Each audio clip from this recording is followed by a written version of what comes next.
Graça e paz a todos. Estou aqui então para falar mais um vídeo aqui no canal Fugir da Matrix. Se você não é inscrito, inscreva-se. Se você não solicitou seu livro, solicite. Dia 1º de novembro, a partir do dia 1º de novembro, estarei enviando por PDF pelo e-mail, né, um valor simbólico de R$10 no Pix. Então, inscreva-se neste canal, acompanhe nossos vídeos, ative o sininho para receber todas as notificações.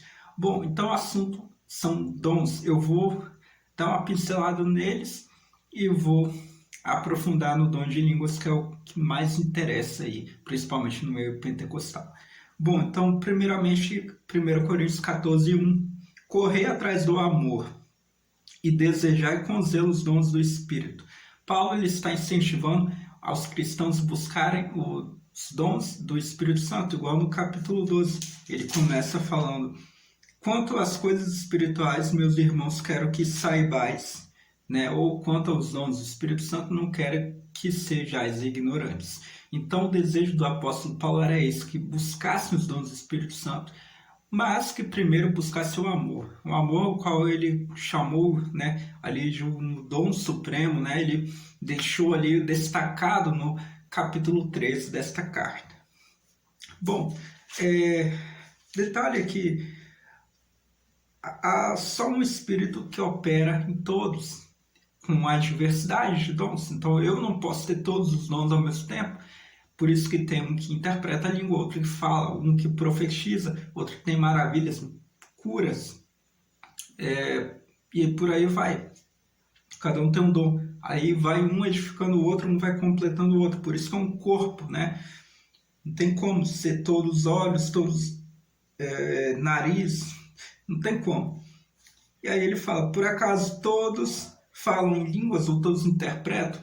Aqui acaba com o achismo pentecostal de que a evidência do batismo com o Espírito Santo é o falar em línguas. Se fosse assim, todos teriam que ser batizados com o Espírito Santo, todos falar em línguas, mas não, temos que ter interpretação, outros que têm o dom de cura, de profecia, né? Então não é assim, todo mundo fala em línguas. Detalhe que no verso 10 do capítulo 2 de 1 Coríntios, né, eu vou abrir aqui no grego, está escrito assim: é comum no meio pentecostal chamar o dom de línguas estranhas. Detalhe que não aparece a palavra estranhas, que na verdade fala de estrangeiro, e aí já dá a ideia de que é uma língua de nação, mas eles ignoram isso, acham que estranha porque vem lá do céu, é dos anjos. Embora no capítulo 3 Paulo comece falando que ainda que eu falasse a língua dos anjos, dos homens e dos anjos, Paulo não está dizendo que existe idioma angélico, apenas está dizendo numa forma de suposição, ainda que ele falasse, mas se não tivesse amor, seria como um metal que retina. Então, meus queridos, não vem com papo de que 1 Coríntios 13 é a prova que existem línguas angélicas. Não é. Paulo está fazendo uma suposição.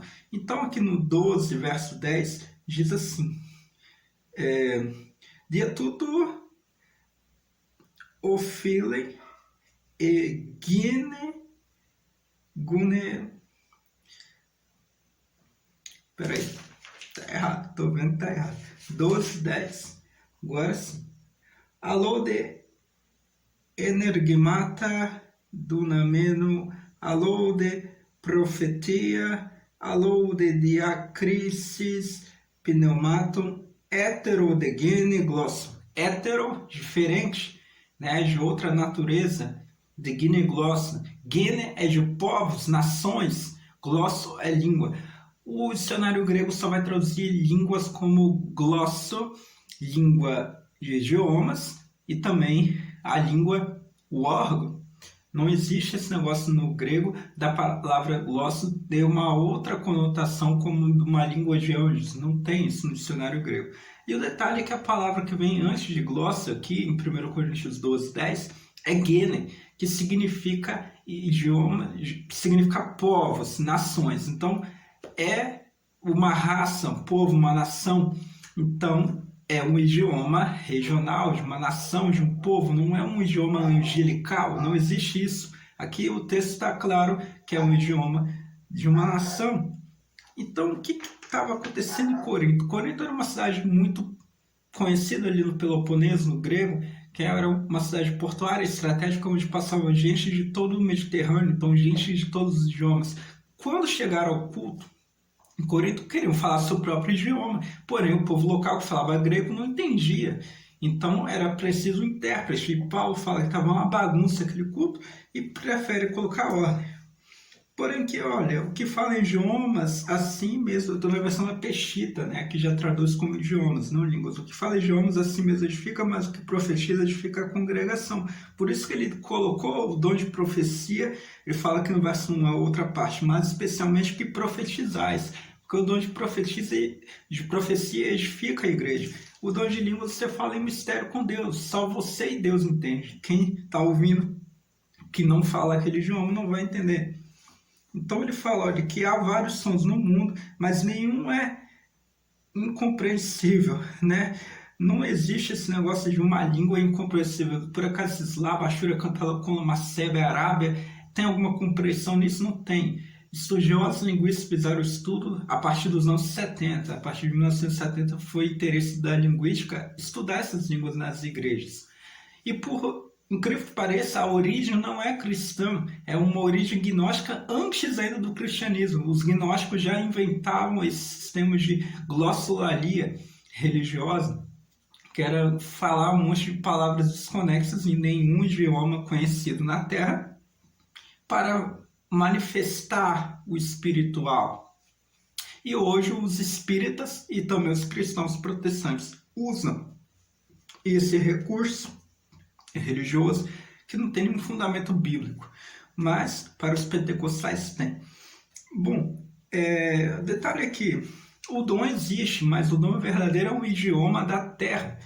A prova disso, Atos capítulo 2, nós vemos em Atos capítulo 2 que a promessa do capítulo 1 era a descida do Espírito Santo e o batismo com o Espírito Santo. E no 2 foram batizados com o Espírito Santo e coincidiu que também começaram a falar em línguas. O verso 4, Lucas escreve o seguinte: todos foram cheios do Espírito de Santidade e começaram a falar em diversos idiomas. O verso 6, e quando sucedeu o estrondo, o povo se reuniu e estavam perplexos porque cada um escutava em seu próprio idioma. O que acontecia eram povos de várias partes da Ásia Menor, aquele povo ali antigo, e estava reunido, todos os judeus, não falavam hebraico todo mundo, mas foi falado em hebraico, mas ouvia cada um no seu próprio idioma, então, sem precisar de intérprete, então uma coisa magnífica, e ficaram perplexos. No verso 4, Lucas escreve a palavra glossa, né? E lá no verso 6 ele escreve a palavra dialecto. A diferença é que dialecto ele já deixa bem reforçada a ideia de idioma regional. Dialecto é um idioma de um povo específico, porque estavam ali povos específicos ali reunidos. Então não tem como dizer que aqui era um idioma angélico. Não tem, a prova está clara que é um idioma regional. Mas a evidência, o batismo com o Espírito Santo, é que falam em línguas. Não, no capítulo 8 de Atos, tinha alguns que não haviam sido ainda batizados. E aí foram impostas as mãos sobre eles e receberam o Espírito Santo, ou seja, receberam o batismo com o Espírito Santo. Mas não falaram em línguas, porque o propósito deles não era evangelizar outras nações, diferente do propósito do capítulo 2. Então, nem sempre houve batismo com o Espírito Santo com a evidência do falar em línguas. São coisas diferentes que às vezes coincidiu, mas outras vezes não, como em Atos capítulo 8, você pode checar aí na sua Bíblia. Então, concluindo, os dons do Espírito Santo existem até hoje, não cessaram, igual no capítulo 3 fala que o amor, permanece, mas havendo profecia cessaria ou não. O cessacionismo cai por terra porque o dom ainda existe nos dias de hoje. Ele não cessou. Paulo não estava falando de cessacionismo, Paulo estava falando da importância. Tanto que no último verso desse capítulo 3 ele usa a palavra meisto, para a importância do amor. Permanece a fé, o amor, a esperança, porém o meisto desse, qual principal é o amor. Então ele estava falando da importância, não estava falando de existência ou não. Então não existe cessacionismo, isso aí é uma furada. Então os dons do Espírito Santo continuam. O dom de línguas, como que seria? Seria, por exemplo, eu não falar um idioma de um povo onde eu vou visitar e o Espírito Santo me usar e eu começar a falar na língua daquele povo, sendo que eu nunca estudei aquela língua. Isso é um dom que já foi manifestado várias e várias vezes, né?